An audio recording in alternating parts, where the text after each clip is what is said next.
Topic is Malcolm X. The guest is Dr. AAl-Hadid, the chairperson of Africana Studies at Tennessee State University. And of course, Doctor, before we had our break, you promised that you would give us some information relative to Malcolm outside of the nation. And of course, we'll give you an opportunity to do that now. Yeah, the Malcolm outside of the Nation of Islam was a new man, totally transformed.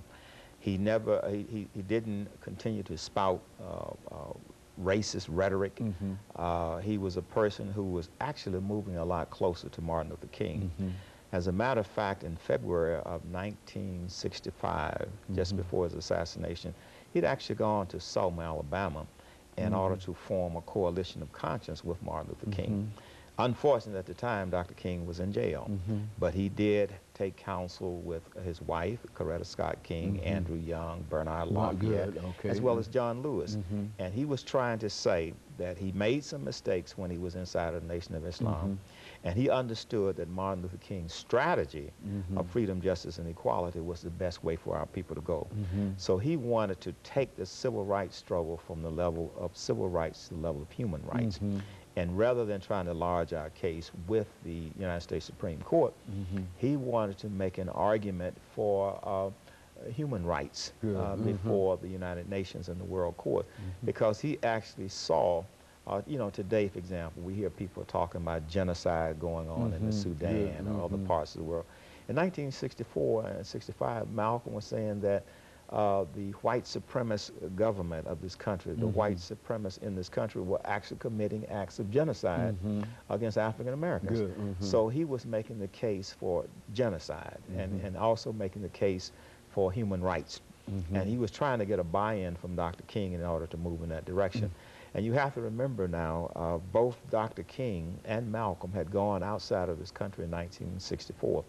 Malcolm made the pilgrimage in April of '64, and Dr. King got the Nobel Peace Prize in December of 1964.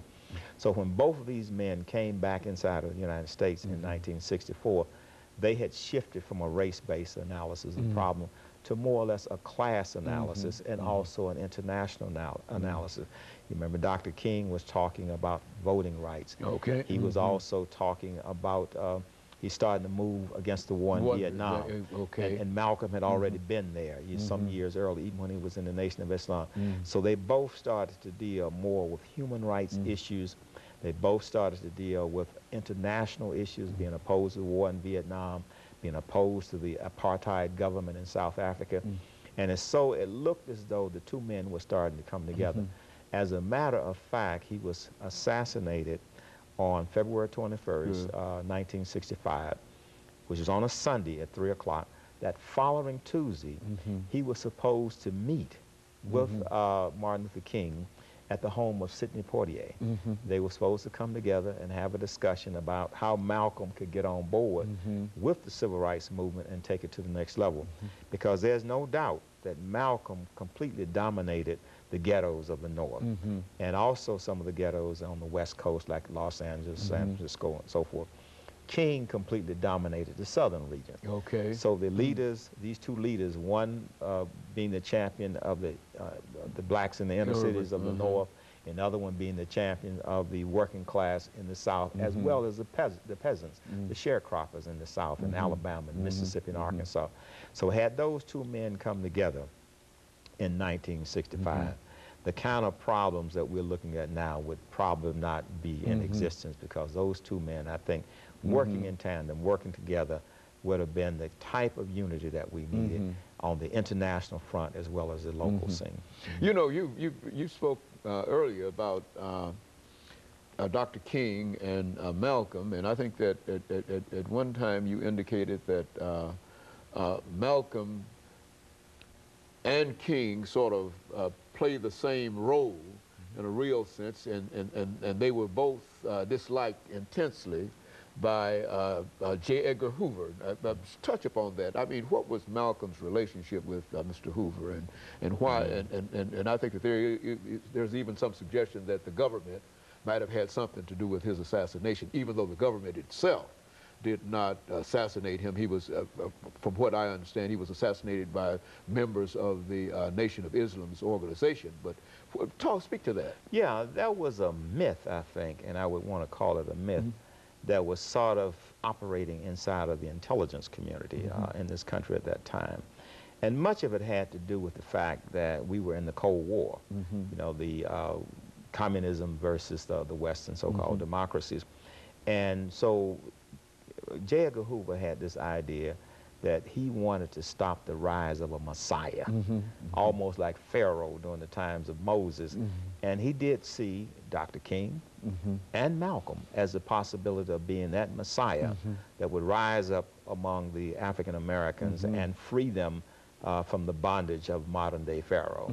And so that was the mythology that J. Edgar Hoover operated out. And I would think that even to this very day, there's still that paranoia that somehow the Most High will come with divine intervention and raise up another Messiah in our midst who will free us from that type of oppression. But that was the type of mythology that was operating that time period. And also the fact that just before Malcolm and Martin, you know, you had Paul Robeson and W.E.B. Du Bois who had declared themselves as communists. And they had traveled to the Soviet Union and Eastern Europe. So there was a possibility that they too would make those links with the communist faction outside of this country. So the Cold War played a major role in how the civil rights movement. As a matter of fact, there were people in King's movement that had to leave the movement because people thought that they were communists. Martin Luther King in the early 50s was accused of being a communist, you know. So I think that was the kind of idea that J. Edgar Hoover was operating from, this fear of communism rising up in the form of a black messiah among African Americans. Now, what is the legacy of of Malcolm X? Sure. I mean, what role do you think that he continues to play in our society today? In my judgment, I think the legacy of, as I would call him, El-Hajj Malik al-Shabazz, because when he made the pilgrimage to Mecca, he changed his name. I think that when you look at the year 1965, this was a very powerful year. This is a year that Malcolm made the pilgrimage to Mecca. This is a year that Dr. King did the Selma to Montgomery March in terms of the Voting Rights Act. But he was effective in linking the Muslim world with African-American Muslims in this country. He was also effective in linking the African continent with the struggle inside of this country. So as a spokesperson for Pan-Africanism and also a spokesperson for Muslims all over the world, I think he was very effective in making that link. And then once he made that link of American Muslims in general and African Americans in particular with the Muslim world, it was at that time that immigrant Muslims started to gain more confidence. In fact, they started forming their association like the Muslim Student Association and other organizations. And then, of course, in '65, immigration policies changed, and more people were allowed to come in this country from Muslim countries, like in the Middle East and Turkey. And so eventually the immigrant Muslims started to stand up and advocate Islam. When they first came in this country after the First World War, which was a collapse of the Ottoman Empire, they were told specifically, it's all right for you to come to this country, but don't have any conversation about Islam. Just come in here, be quiet, practice Islam among fellow immigrant Muslims, but do not try to convert African Americans to Islam. They told them specifically not to try to convert African Americans to Islam because they knew that when African Americans came to this country from Africa, and many of them, I would say as many as 50% of them were Muslims already, who were part of the Moorish Empire as well as the Songhai Empire, and they wanted to remind these African American Muslims that before they came over here, they were Muslims. And then when they came over here, the ordeal of the plantation put them in a situation where they no longer had knowledge of their Islamic background. And so that was the reason that immigration and the State Department tried to keep immigrant Muslims away from African-American Muslims. And so there's a long legacy of Malcolm, and even though he and Dr. King are no longer with us, that their ideas and their aspirations for African Americans continue to exist. Would you say Yeah, that? I think after the Spike Lee's movie, there was a resurgence of an interest in Malcolm X, and that's why I'm trying to get my book together, which will loosely be entitled AAl-Hadid3 al-Shabaab's Muslim and Pan-African Statesman.